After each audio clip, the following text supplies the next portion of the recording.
bon de louer Dieu. Il est bon de louer Dieu. Il est bon de louer Dieu. Il est bon de louer Dieu.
venus pour écouter la parole de Dieu. Amen. Je vais demander à notre frère Boris de prier pour la parole.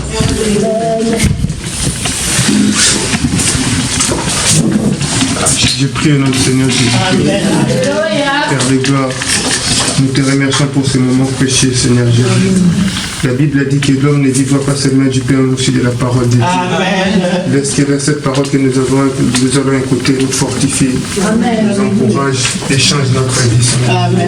Nous remettons l'orateur de pasteur, Seigneur Jésus. Tout ce qui sortira de sa bouche ne vienne pas de vous, Seigneur. Par ta puissance, Seigneur. J'ainsi prie au nom de Jésus. Au nom de Jésus. Amen. Amen. Acclamons le Seigneur. Alléluia. C'est devenu le moment de partager la parole, le moment de partager le bonheur Amen. de notre vie. Amen. Aujourd'hui, le Seigneur nous apporte la parole plutôt dans Deutéronome 11.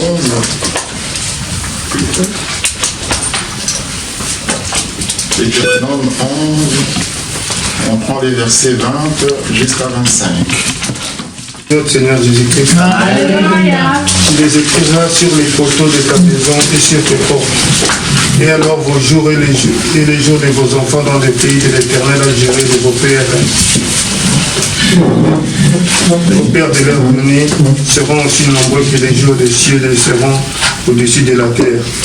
Car si vous observez tous ces commandements que je vous ai prescrits et si vous les mettez en pratique pour aimer l'Éternel, votre Dieu, pour marcher dans toutes ses voies et pour vous attacher à lui, l'Éternel chassera devant vous toutes ces nations et vous rendez maître des nations de plus grandes et puissantes que vous. Tout lieu qui foulera la plante de vos pieds sera à vous, et vos frontières s'étendront du désert du Liban et du fleuve et de l'Euphrate jusqu'à la mer de l'Occident. Il ne tiendra contre vous l'Éternel, votre Dieu, répandant comme il vous l'a dit, les frayeurs et la crainte des toits sur tout le pays, et vous marcherez. Amen. Où vous marcherez. Où vous, le pays où vous Marcherez. Merci mon Dieu, mon roi, béni sois-tu. Pour ton amour, pour ta paix, pour ta grâce. Merci, béni Seigneur, ton humble serviteur qui nous a conduits dans la lecture sainte. Nous nous sommes mis debout, mon Dieu, mon roi, pour élever et honorer, Seigneur, la parole, cette parole puissante. Que cette parole va s'impliquer dans notre vie. Amen. Et va faire pratique dans nos vies. Amen. Béni sois-tu, nous avons ainsi prié au nom puissant de Jésus qui nous disons tous. Amen. Amen. Amen. Asseyez-vous à la présence de notre Seigneur. Alléluia. Avant de commencer, l'église des maisons. Amen, que chacun dispose son cœur. Le Deutéronome, dans un des passages majeurs, nous est proposé à la lecture ce matin, est un livre charnière. Charnière parce que, pour ainsi dire, il permet de fermer la porte de ces grands ensembles, socle de la foi d'Israël, la Torah, le Pentateuque pour les exégètes. Socle qui, depuis des millénaires, est commencé par le peuple juif et l'Église. Il est comme une conclusion d'une histoire, celle de la création d'un monde et de la création d'un peuple. Il est aussi le bilan d'une vie, celle de Moïse, puisque ce livre se présente comme le testament de celui qui, médiateur religieux, mais aussi dirigeant politique, a donné corps à une alliance et en même temps à une promesse qui, au fil des temps, s'incarne et connaît ici un achèvement. Mais nous le savons, l'histoire de la promesse ne sera achevé vraiment que bien plus tard. Et même aujourd'hui, malgré un accomplissement majeur, voire unique en la personne de Jésus, une tension demeure entre ces royaumes attendus toujours et les étapes qui ponctuent dans la durée sa présence parmi nous. Une présence certaine, parfois glorieuse, parfois discrète, mais toujours marquée par les combats entre le oui que nous pouvons donner à ce qui nous a été offert et les non mortels qui toujours nous menacent. Aussi, le Deutéronome illustre bien cette tension, car s'il clôture un temps, s'il ferme une porte, c'est pour en ouvrir une autre, celle de démêler d'un peuple qui s'installe sur un territoire qui sans cesse va hésiter et souvent être déchiré, écartelé entre une visée. Les variations parfois dissonantes d'un contrepoids qui veut ménager dans un pragmatisme réaliste les consensus, le monde et les contraintes du temps présent. Le Deutéronome nous ouvre à cette histoire qui, de la rive du Jourdain à la Babylone de l'exil, se déploie, s'étend entre une espérance chevillée au corps, les convictions qui s'y enracinent et les contorsions de la réapolitique, des compromis consentis et des trahisons bues jusqu'à la lie. Si le Deutéronome est charnière dans un positionnement physique qu'il occupe dans le corpus biblique, il est aussi charnière dans sa constitution propre. Comme beaucoup de textes rassemblés dans la Bible, il est lui-même dans sa mise en forme définitive tardive, l'agrégation d'au moins 3 strates rédigées à des temps aux mêmes charnières dans l'histoire du royaume de Juda et d'Israël. On pense qu'une première rédaction issue du monde de Lévite du royaume du Nord s'est forgée alors que ceux-ci, après la chute de Samarie, se réfugiaient dans le royaume de Juda et en particulier à Jérusalem. Une deuxième strate correspondait à ces temps, par ailleurs racontée dans les livres des rois où Josias, alors que la chute de Jérusalem se profile à l'horizon, met en place une réforme majeure, religieuse, politique et sociale du royaume. La troisième se situe pendant ces temps de l'exil où le peuple ayant tout perdu, son territoire, son temple, son roi, tente de se refaire une identité portative pour ainsi dire renouvelée, réexaminée, réévaluée, mais nécessaire pour sauvegarder.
Saint, Saint, Saint, est le Seigneur Dieu Saint Dieu qui vient. Saint, Saint, Saint, est le Saint Dieu qui vient. Saint, Saint, Saint, est le Saint Dieu qui vient. Avec confiance en Dieu, nous rédemption. On accomplira les vœux qu'on t'a fait. Ô toi qui écoutes la prière, tous les hommes viendront à toi. Les iniquités macabres, tu pardonneras nos transgressions. Heureux celui que tu choisis et que tu admets en ta présence, pour qu'il habite dans tes tables. Nous nous rassasierons du bonheur de ta maison, de la sainteté de ton temple. Dans ta bonté, tu nous exauces par des prodiges. Dieu de notre salut, espoir de toutes les extrémités lointaines de la terre et de la mer. Il a fermé les montagnes par sa force. Il est saint des puissances. Il apaise le mugement des mers, le mugement de leurs flots.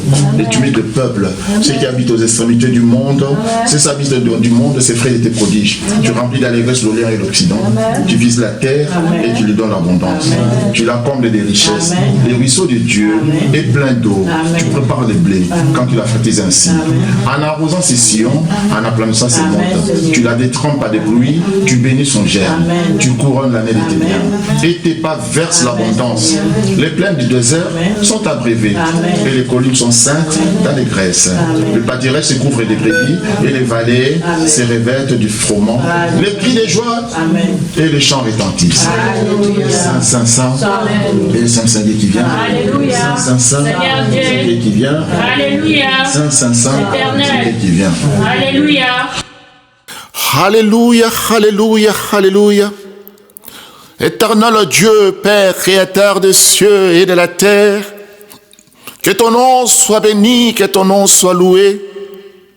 Au nom puissant de ton Fils unique, notre Sauveur, Jésus-Christ, nous bénissons ton nom pour nous avoir protégés depuis le matin jusqu'à ce moment.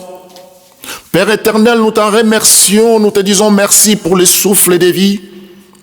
Car dormir, c'est réveiller, c'est pas une habitude, mais par ta grâce, tu as renouvelé notre souffle.